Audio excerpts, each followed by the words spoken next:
জয় গুরু। মায়েরা কেমন আছেন?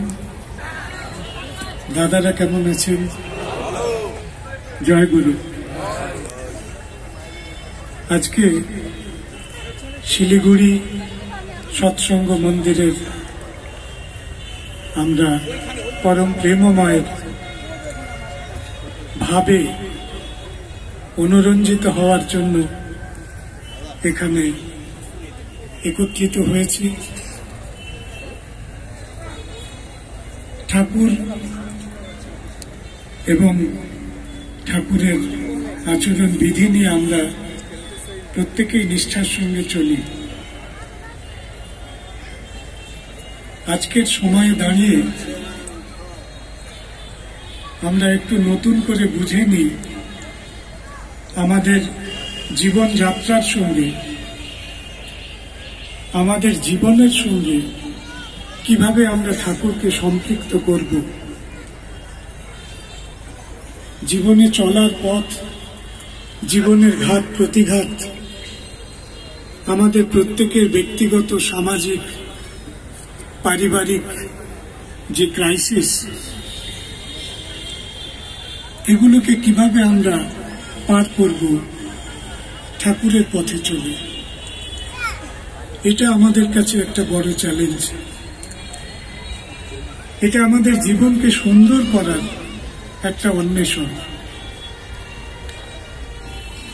যে দৃষ্টিকোণ থেকে আজকের কথাগুলো তুলে ধরতে চাই সেটা হচ্ছে আমাদের জীবনকে আরোতর সুগঠিত করার জন্য, আরোতর সুবিন্যস্ত করার জন্য এবং আরোতর সার্থক করার জন্য আমাদের যা কিছু যোগ্যতা, সমস্ত কিছুকে কিভাবে আমরা উদ্বর্ধনার দিকে নিয়ে যাব, এই লক্ষ্যে আমরা একটু ঠাকুরের কথা, ঠাকুরের ভাব এবং তার প্রাসঙ্গিকতা, এই বিষয়টি অন্বেষণ করি।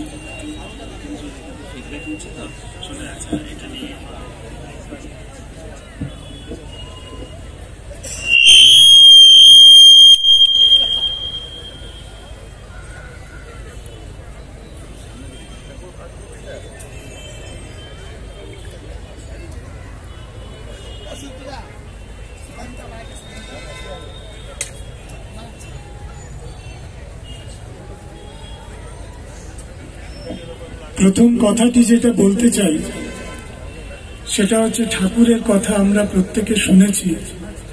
দুটি একটি কথা তাত্ত্বিকভাবে খুব স্পষ্ট হয়ে যাওয়া আমাদের কাছে দরকার। পরম প্রেমময় তিনি পৃথক কোনো, আলাদা কোনো ধর্ম মত প্রচার করেননি। এই কথাটা বলার একটা বিশেষ কারণ আছে। আমরা মনে করি, অনেকে আমরা ভাবি যে ঠাকুরের যে পরিসর, এই পরিসরে এলে বোধহয় একটা অন্য কোনো ধর্মের ভিতরে ঢুকে পড়া হলো। এই ধারণা কিন্তু ঠিক না। তিনি এসেছিলেন ধর্ম ভাবনাকে বিজ্ঞাননিষ্ঠভাবে বিশ্লেষণ করে আমাদের দুটি সত্যের মুখোমুখি করাতে। সকল ধর্মের যে সার বস্তু, সকল ধর্মের যে সার দিশা, তার দুটি সূত্র তিনি আমাদের দিয়েছিলেন। একটি হচ্ছে বাঁচা, আরেকটি হচ্ছে বাড়া। এই দুটি শব্দকে কেন্দ্র করে ঠাকুরের বহু ছড়া আছে, আপনারা সেগুলো জানেন। নিজে বাঁচা, অন্যকে বাঁচানো, নিজে বাঁচা, অন্যকে বাঁচানো, এই দুটি সূত্র আজকের সারা পৃথিবীতে আমাদের খুবই জরুরি। যে কথাটাকে আমরা বলি সায়েন্টিফিক অ্যাপ্রিসিয়েশন অফ রিলিজিয়ান, ঠাকুরের এই বাঁচা বাড়ার সূত্র আসলে সায়েন্টিফিক অ্যাপ্রিসিয়েশন অফ রিলিজিয়ান। এটাকে আমাদের জীবনে প্রয়োগ করা দরকার। যে কটি প্রাতিষ্ঠানিক ধর্ম আমরা বলি না কেন, যে কটি প্রাতিষ্ঠানিক নাম আমরা নিই না কেন, প্রত্যেকেরই সূত্র বাঁচা এবং বাড়া। এই হচ্ছে ধর্মের মূল ব্যাখ্যা। ভগবত গীতায় ভগবান শ্রীকৃষ্ণ তিনি বলেছিলেন যে ধর্ম সংস্থাপনের জন্য আমি যুগে যুগে অবতীর্ণ হই। ধর্ম সংস্থাপনার্থায় সম্ভবামি যুগে যুগে। আপনারা ভাগবত পুরাণ, মহাভারত, শ্রীমদ্ ভগবত গীতা ইত্যাদি শাস্ত্র যদি পড়েন তাহলে দেখবেন এক এক সময় এক এক রকম ভাবে ধর্মের সংস্থাপন হয়েছে। এ যুগে, কলিযুগে, কলি মানে ঘোরতর কলিযুগে ধর্মের সংস্থাপন হলো নতুন করে। তিনি ধর্মের যে মূল সূত্র সেটা রিডিফাইন করে আমাদের কাছে তুলে ধরলেন দুটি সূত্রে, বাঁচা এবং বাড়া। আমার ধর্ম যাই হোক না কেন, আমি যদি বাঁচা এবং বাড়ার দর্শন অনুসারে কাজ না করি, কর্ম যদি না থাকে, সেই ধর্ম আমার জন্য বৃথা।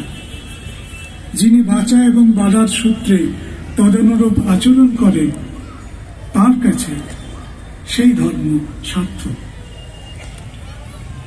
আপনারা জানেন যে ঠাকুর তথাকথিত ধর্মের প্রাতিষ্ঠানিকতা এইগুলোকে শেষ বলে মনে করতেন না। আমরা এক একটা ধর্মের নাম দিয়েছি, এক একটা প্রাতিষ্ঠানিক ধর্মের নাম করি এবং সাধারণভাবে সেগুলো কোথাও না কোথাও একটা বাউন্ডারির মধ্যে সীমাবদ্ধ হয়ে থাকে। এই সীমাটাকে ভাঙার সময় এসেছে। তার থেকেও জরুরি সময় আজকে সেই সময়। ঠাকুর একটা ছড়ায় বলেছিলেন যে ধর্ম যখন বিপাকী বাহনে ব্যর্থ অর্থে ধায়। দুটো শব্দকে আন্ডারলাইন করে নিন।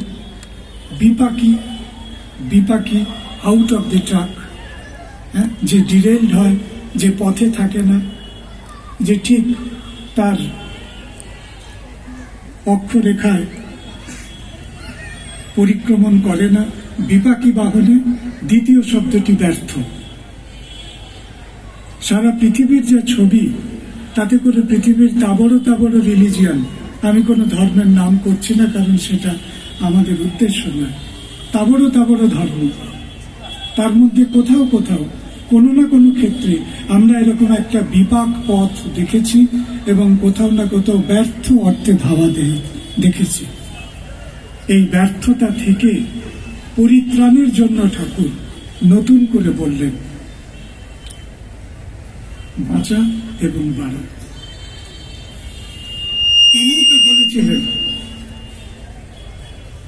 যে যখন ধর্মস্য গ্লানির্ভবতি ভারত, ধর্মে যখন গ্লানি উপস্থিত হয়। ধর্মের গ্লানি কি? খুব সংক্ষেপে পরমের সাহিত্য ছড়া ইত্যাদি পড়ে আচার্য দেবগণের প্রবচন শুনে যে বোধ তৈরি হয়েছে, তাতে করে একটি কথা খুব স্পষ্ট, যে ধর্মকে আমরা যখন অধর্মকে ধর্ম বলে চালাতে চাই, এটাই ধর্মের গ্লানি। আজকে চারপাশে, সারা পৃথিবীর চারপাশে যে যেখানে শক্তিশালী, এমন কতগুলো বাস্তবতা আমাদের চোখের সামনে উঠে আসছে, যেগুলো মানুষ হিসেবে, বিবেকবান মানুষ হিসেবে আমাদের পক্ষে সহ্য করা মুশকিল। সকালবেলায় খবরের কাগজ হাতে নিলে দু হাতে মানুষের তাজা রক্ত লাগে। এরকম একটা পরিস্থিতিতে ওদিক থেকে কান্নার খবর, এদিক থেকে আর্তচিৎকার। কিসের কারণে? অনেক কারণে হচ্ছে।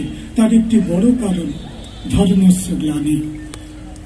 এই ধর্মের গ্লানি থেকে আমাদের মুক্তি চাই। ধর্ম আমরা অনেক করেছি, আমরা সবাই জানি ধর্ম কি। আপনারা জানেন মহাভারতের কথা।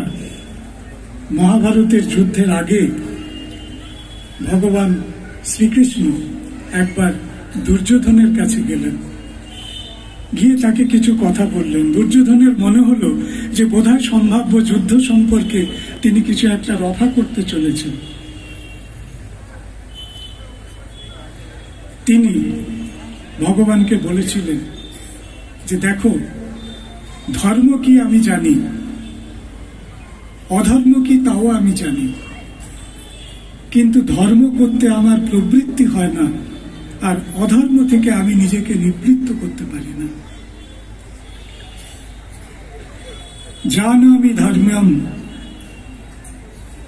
ন চ মে প্রবৃত্তি, জানামি অধর্ম্যম ন চ মে নিবৃত্তি। আজকের যে পরিস্থিতি সেটা এমন নয় যে আমরা কেউ জানি না ধর্ম কি অধর্ম কি। পরিস্থিতি এরকম, আমরা প্রত্যেকে জানি ধর্ম কি অধর্ম কি, কিন্তু ধর্ম করতে আমাদের প্রবৃত্তি নেই, অধর্ম থেকে নিবৃত্ত হতে আমাদের মন নেই। এই সংকটকালে দাঁড়িয়ে ঠাকুর বলছেন বাঁচা এবং বাড়া। এটা দর্শন, এটা বিশ্বজনীন দর্শন। আপনারা জানেন স্বামী বিবেকানন্দ তিনি একটা ইউনিভার্সাল রিলিজিয়ানের চিন্তা ভাবনা করেছিলেন। পৃথিবীর সকল ধর্মের সার, ইউনিভার্সাল রিলিজিয়ানের চিন্তা সবাই জানে। ইউনিভার্সাল রিলিজিয়ানের যে মূল সূত্র, সেই মূল সূত্র ঠাকুরের এই দুটি কথায় ধরা পড়ে। সম্প্রীতি চাই, সম্প্রীতি চাই, সম্প্রীতি চাই। আজকে অনেক দেশ দুহাত তুলে বলছে সম্প্রীতি চাই। আরে সম্প্রীতি তো আমরাও চাই, সম্প্রীতি হবে কি করে? কেউ বলছে দুই ধর্মের মানুষ হাতে হাত মিলিয়ে সম্প্রীতি করুন, কেউ বলছে এই করুন, সভা করুন, তাই করুন। ঠাকুর কি বলছেন সেটা আমি আপনাদের বলি। ঠাকুর বলছেন ইষ্টেতে রাখ সম্প্রীতি। আমার সঙ্গে যদি আমার ইষ্টের সম্প্রীতি না থাকে, আমাকে দিয়ে জগতের কোনো সম্প্রীতি হবে না।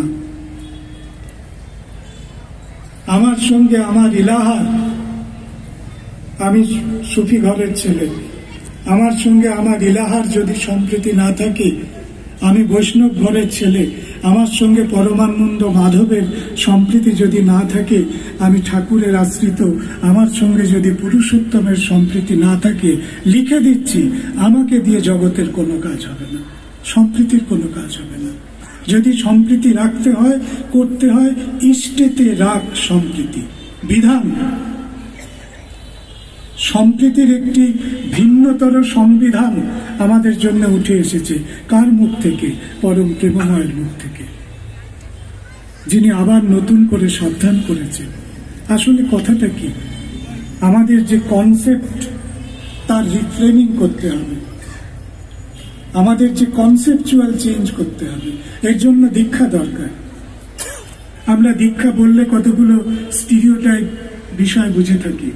এই গুরুর কাছে যাও, একটু নাম নাও, কিছু জিনিসপত্র করো, এইটা ওইটা সেইটা বিধান আছে।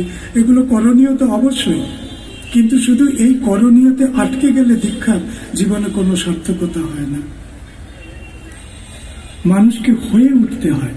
ধরো, তুমি ঠাকুরকে ধারণ করো। ধরো মানে এরকম ক্রিকেটের বল ধরা নয়, বাউন্ডারি পার হয়ে গেল একটা ক্যাচ করা নয়। ধরো, ধারণ করো, অন্তরে ধারণ করো, চেতনায় ধারণ করো, নিজের কগনিটিভ লেভেলে ধারণ করো, তারপরে করো অ্যাক্ট অ্যাকর্ডিংলি। তুমি যা ধারণ করেছো সেই অনুসারে করো। তা যদি করো তাহলে তুমি হয়ে উঠবে। How become, being and becoming, it's a logic of being and becoming. তারপরে তুমি পাও, তারপরে then you are capable to get something, to achieve something. তাহলে এই যে ধরো, করো, হও, পাও, এই যে চারটি সূত্র, এই চারটি সূত্রের সূচনা হচ্ছে ধারণ করা থেকে। আর দীক্ষার মাধ্যমে আমরা প্রত্যেকে সেই ধারণ করার কাজটি করি। ঠাকুর বলছেন, ছড়া আপনারা সবাই জানেন, দীক্ষা নিয়ে শিক্ষা ধরিস, আচার্যকে করে সার। আমরা কি বলি কথাটা? শিক্ষা দীক্ষা, তাই তো? আমরা বাংলাতে কি বলি? আগে শিক্ষা পরে দীক্ষা। ঠাকুর উল্টে দিলেন, একটা রিভার্স মডেল আমাদের সামনে নিলেন। বললেন দীক্ষা নিয়ে শিক্ষা ধরিস। মানে শিক্ষাটা কন্ডিশনাল, তার আগে তোমাকে দীক্ষিত হতে হবে। কথাটার মানে কি? এটা আমাদের শিক্ষা দর্শন। আমি যেহেতু শিক্ষা জগতের লোক, আমাদের শ্রদ্ধেয় দেবদ্যুতি দাদা রয়েছেন, তিনিও শিক্ষা জগতের মানুষ। গোটা ভারতবর্ষের যে এডুকেশন পলিসি, সেই পলিসির মধ্যে একটা জিনিস যদি হতো, আমরা খুব সুখী হতাম। আমাদের যা কিছু পলিসি আছে, আপনি দেখবেন everything is related to education, শিক্ষা। হোয়াট অ্যাবাউট দীক্ষা পলিসি? এই যে দীক্ষাবিহীন একটা শিক্ষার মডেল, এটা জানবেন আমাদের জীবনে হয়ে ওঠার ক্ষেত্রে একটা বড় শূন্যতা। যারা পারিবারিক সূত্রে, যারা ব্যক্তিগত সূত্রে সদ্গুরু শরণাপন্ন হয়ে শিখেছেন, তারা বাদ দিয়ে প্রাতিষ্ঠানিকভাবে দীক্ষিত হওয়ার কোনো জায়গা আমাদের নেই। দীক্ষা নিয়ে শিক্ষা ধরিস, আচার্যকে করে সার। দীক্ষা নেবেন, শিক্ষা পাবেন। সেই শিক্ষা কোত্থেকে পাবেন? আচার্যকে করে সার। ভগবত গীতার কথা মনে পড়বে, আচার্যম উপসংগম্য রাজা বচনম অব্রবীত। আচার্য, আচার্য, আচার্য। কারণ তিনি আমাদের সামনে দৃষ্টান্ত।